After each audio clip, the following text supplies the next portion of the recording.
They see me as a threat of some kind. But I'm here to do good. I'm not a destructive person.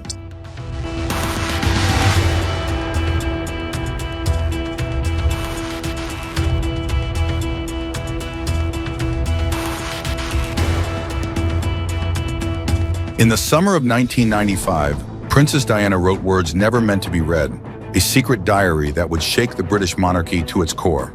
Today, we uncover the most shocking revelations from this hidden manuscript, including terrifying truths that William and Harry never knew.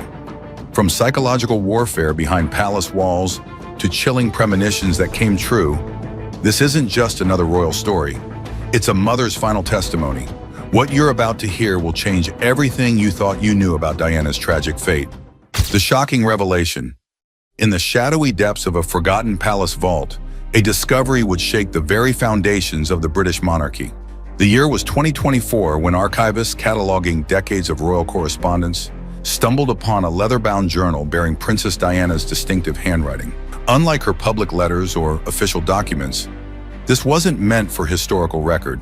It was her private sanctuary, a place where the people's princess poured out her darkest fears, deepest secrets, and most terrifying predictions about her own fate.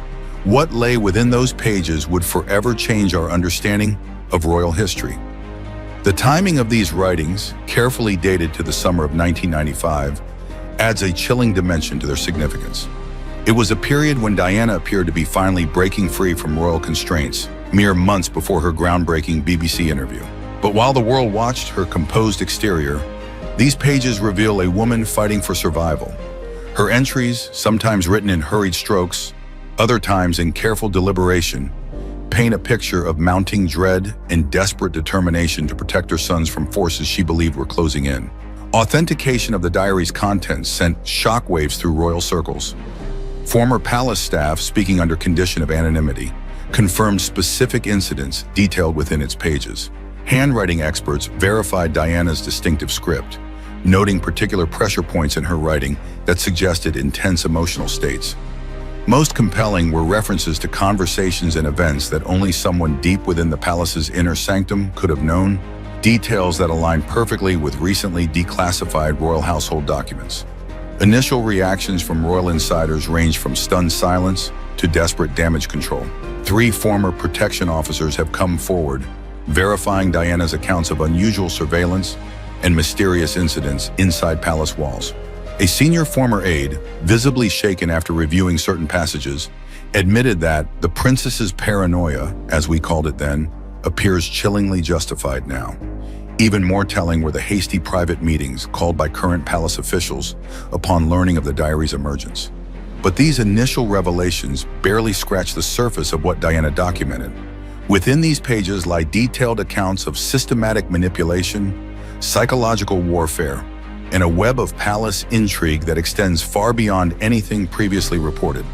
The diary reveals her strategic genius in protecting William and Harry, her elaborate escape plans, and most disturbingly, her documentation of specific threats she believed would lead to her demise. As we delve deeper into these entries, prepare to question everything you thought you knew about Diana's story. But to truly understand the weight of Diana's revelations, we must step through the gilded palace doors and into what she called her beautiful prison, a world where every smile was choreographed, every tear forbidden, and where a young bride's dreams of fairy tale royalty transformed into a desperate fight for survival. Royal life, the beautiful prison. Through the gates of Kensington Palace, a young Diana Spencer stepped into what seemed like a fairy tale come true. Her diary entry from those first days sparkles with innocent enthusiasm. Everything gleams here. The silverware, the smiles, even the air feels royal. But beneath her hopeful words, there's a telling tremor of uncertainty. Within weeks, those same pages would fill with a darker reality. The shine isn't warmth, she wrote. It's the cold glitter of a beautiful cage. These early observations reveal a woman quickly learning that fairy tales, especially royal ones, often hide thornier truths. Protocol became Diana's daily tormentor, a suffocating set of rules that governed every breath. There are 17 different ways to position a teacup, she noted with bitter humor, but not one rule about how to heal a broken heart. Her diary meticulously documents the crushing weight of tradition, precise angles for curtsies, calculated distances to maintain from senior royals, even regulations about when she was permitted to smile. The palace machine transformed simple human gestures into political statements, each movement a potential scandal. Daily life behind palace walls followed a ruthlessly structured rhythm that Diana likened to living inside a museum where you're both exhibit and prisoner. Her private writings reveal shocking details: mandatory weigh-ins, scheduled bathroom breaks during public appearances, and endless rehearsals for basic interactions. They time how long I spent hugging children at hospitals, she wrote, warning that too much genuine emotion disrupts the royal brand. Every spontaneous moment was treated as a potential crisis, every natural impulse something to be suppressed. The invisible handlers formed an army of shadows, faceless figures Diana called the Watchers. Her diary named specific individuals tasked with monitoring her every move, from ladies-in-waiting who reported her private conversations to footmen trained to track her movements through the palace. They pretend to serve while they survey, she observed. Most chilling are her descriptions of midnight meetings, where these handlers would discuss her progress in becoming a proper royal, grading her performance like a student failing an impossible test. Mental health struggles emerged as the perfect prison began to suffocate its inhabitant. Sleep offers no escape anymore, Diana confided to her diary, describing nights spent pacing gilded corridors while battling bulimia and depression. The palace's response to her deteriorating mental state was particularly cruel. "They see my tears as weapons," she wrote, "my pain as manipulation." Her detailed accounts of being denied professional help, instead being told to smile more convincingly, reveal an institution dangerously out of touch with human suffering. The isolation system operated with chilling efficiency. Diana documented how her phone calls were monitored, her friends were strategically removed, and even her family visits were carefully orchestrated. "They create deserts and call them security," she wrote. The diary reveals how her schedule was deliberately arranged to keep her separate from potential allies within the palace. Even her staff was regularly rotated to prevent meaningful connections from forming. "Loneliness," she noted, "is their most effective tool of control." Surveillance became increasingly oppressive as Diana's popularity grew. Her entries detail hidden cameras installed in private areas, staff members paid to report her movements, and coincidental encounters with people who later appeared in tabloids. "My bathroom is the only place without eyes," she wrote, "and some days I'm not even sure about that." She meticulously tracked patterns of information leaks, leading her to discover an elaborate network of informants within her own household. The breaking points accumulated like hairline fractures in fine china. Diana's diary entries become increasingly urgent, describing moments when the facade cracked, screaming into pillows in soundproofed rooms, throwing priceless antiques at closed doors, and finally the day she threatened to go public with everything. "They didn't understand," she wrote in shaking script, "that breaking their precious rules was the only way to keep from breaking myself." These moments of rebellion marked the beginning of her transformation from captive princess to powerful adversary. As Diana's battle for survival within the palace walls intensified, her relationship with Prince Charles descended into a glacial war of whispers and public humiliation, a royal marriage crumbling under the weight of three people. The marriage deception. The warning signs flickered through their courtship like distant lightning before a storm. Diana's diary entries from those early days reveal moments that haunted her. Charles answering "whatever in love means" when asked about their engagement, mysterious phone calls that ended when she entered the room, and a peculiar bracelet bearing interwoven C's that wasn't meant for her. "I was a child," she wrote, "playing at understanding love while everyone around me performed in a tragedy they'd already rehearsed." These red flags waving frantically in the wind of her memory would soon paint her world crimson. Camilla's shadow loomed over every aspect of Diana's marriage like a persistent ghost refusing to be exorcised. "She's the thread that unravels everything," Diana confided to her diary, "present in every room, every conversation, every holiday, even when she's physically absent." The entries detailed devastating discoveries, intimate phone calls, secret meetings disguised as hunting parties, and jewelry gifts that mirrored those Charles once gave to Camilla. Most crushing was finding photos of Camilla tucked into Charles's personal diary, while their own wedding album gathered dust. The public performance of royal unity became Diana's greatest acting role, though the private pain bled through her carefully constructed mask. "Today I smiled for 7 hours straight," she wrote after a particularly grueling royal tour. "My cheeks ache, but not as much as my heart." Her diary meticulously chronicles the choreographed appearances.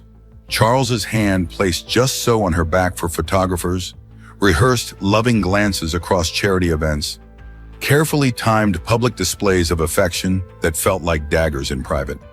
Charles's emotional distance stretched between them like an Arctic wasteland. Diana documented his crushing indifference. Separate bedrooms within months of marriage, conversations that never ventured beyond royal duties, and cutting remarks about her emotional instability whenever she sought connection. "He looks through me," she wrote, "as if I'm a ghost in my own home." Perhaps most revealing were the Christmas gifts he sent via his valet, unopened year after year, each one a perfectly wrapped reminder of their hollow union. The breaking point arrived not with a bang, but with a suffocating silence.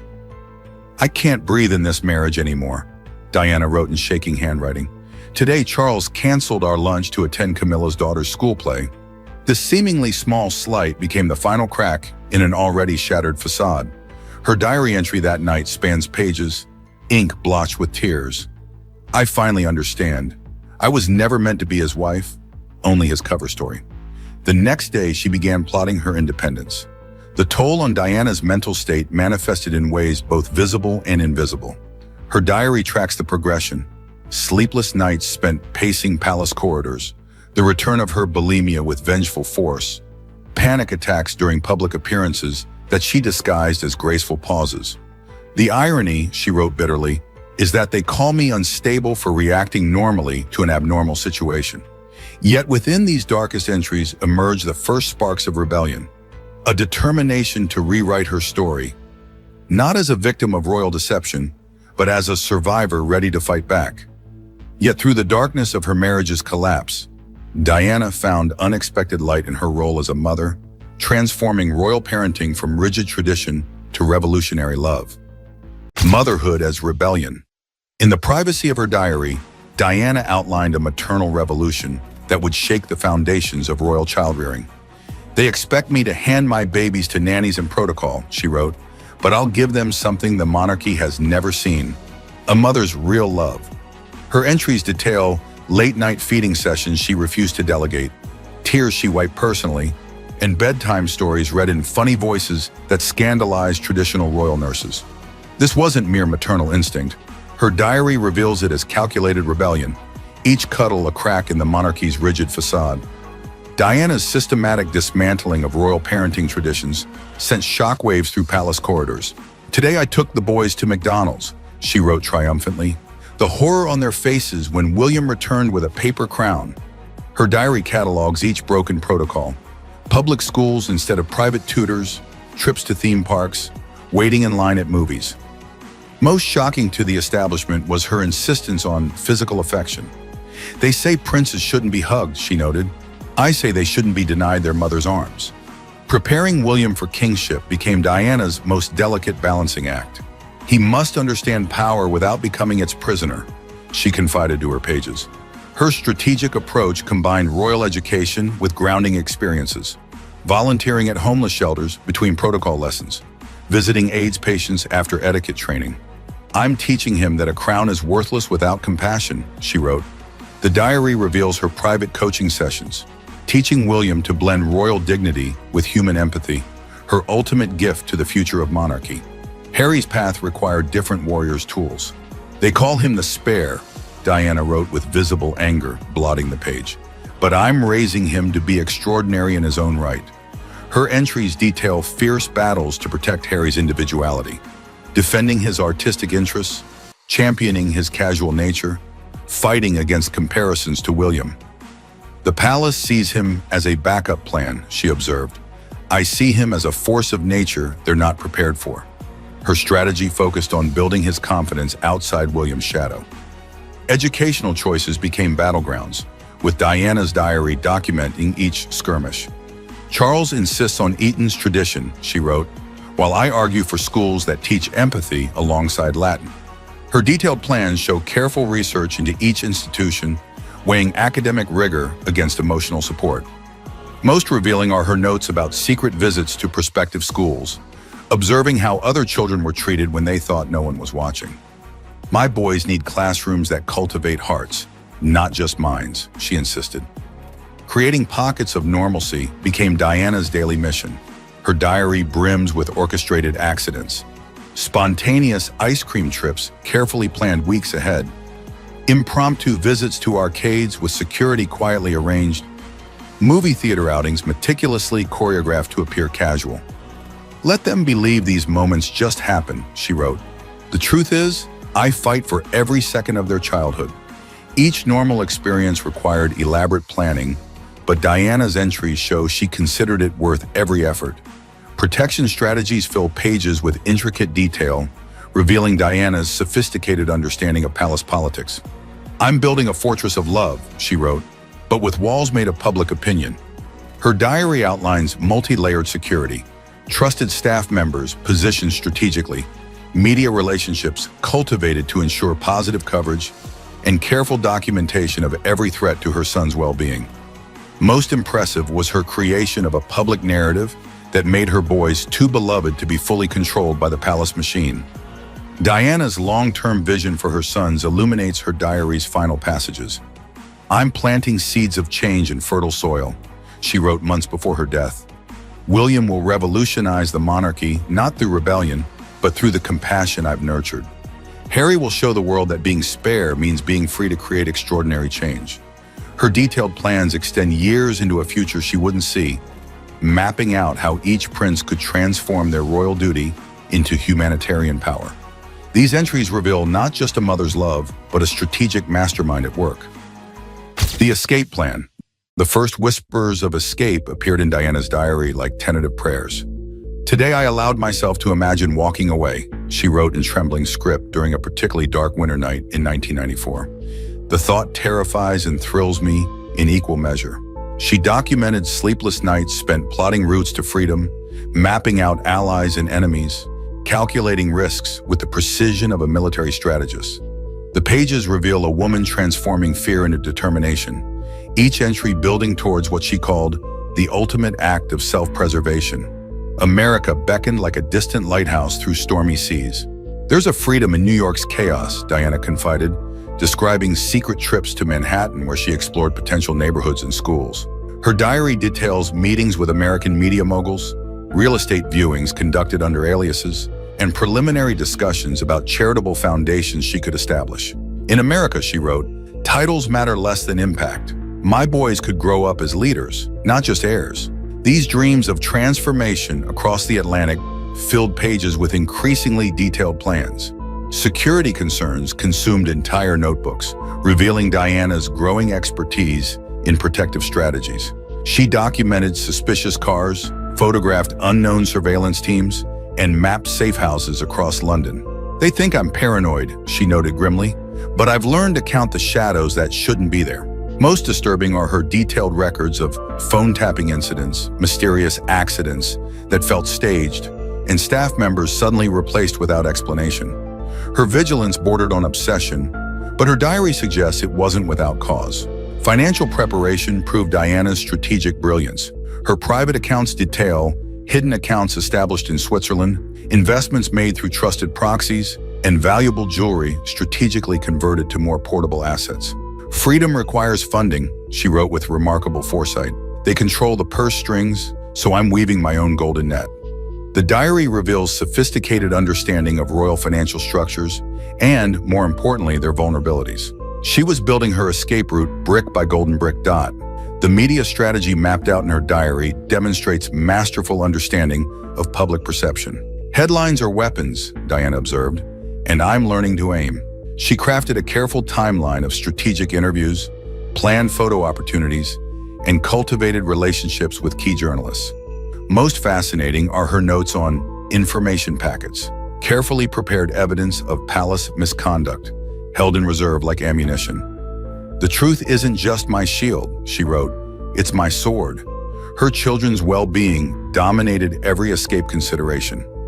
Breaking free means nothing if it breaks them, she agonized in late-night entries. Diana's diary reveals elaborate plans for maintaining their royal duties while gradually increasing their time in America, ensuring psychological support through the transition, and creating safe spaces for them to process changes. Most touching are her detailed scripts for explaining everything to William and Harry, each word carefully chosen to help them understand without burden. Contingency plans fill the diary's final sections, showing Diana's growing sense of urgency. Each scenario was meticulously mapped: sudden illness, staged scandals, attempts to declare her unfit. If anything happens, she wrote with chilling prescience, this diary becomes my voice. She established a network of trusted allies, each holding pieces of evidence or instructions to be activated under specific circumstances. These weren't just escape plans. They were insurance policies written in ink and sealed with a mother's determination. In her final months, Diana's premonitions grew darker, more urgent, her diary entries transforming from strategic plans to haunting prophecies of her fate. Final premonitions. The diary's final months reveal an increasingly haunted Diana, her elegant script growing frantic as she documented a web of suspicious incidents. They're no longer hiding their surveillance, she wrote in trembling letters. The white Fiat appears too precisely, the near misses feel rehearsed, and even my regular drivers keep getting mysteriously replaced. What skeptics dismissed as paranoia emerges as a methodical catalog of orchestrated threats, each entry dated, witnessed, and verified by trusted allies. I'm not crazy, she insisted. I'm leaving a trail for those who'll need to understand what happened. Documented concerns pile up like gathering storm clouds.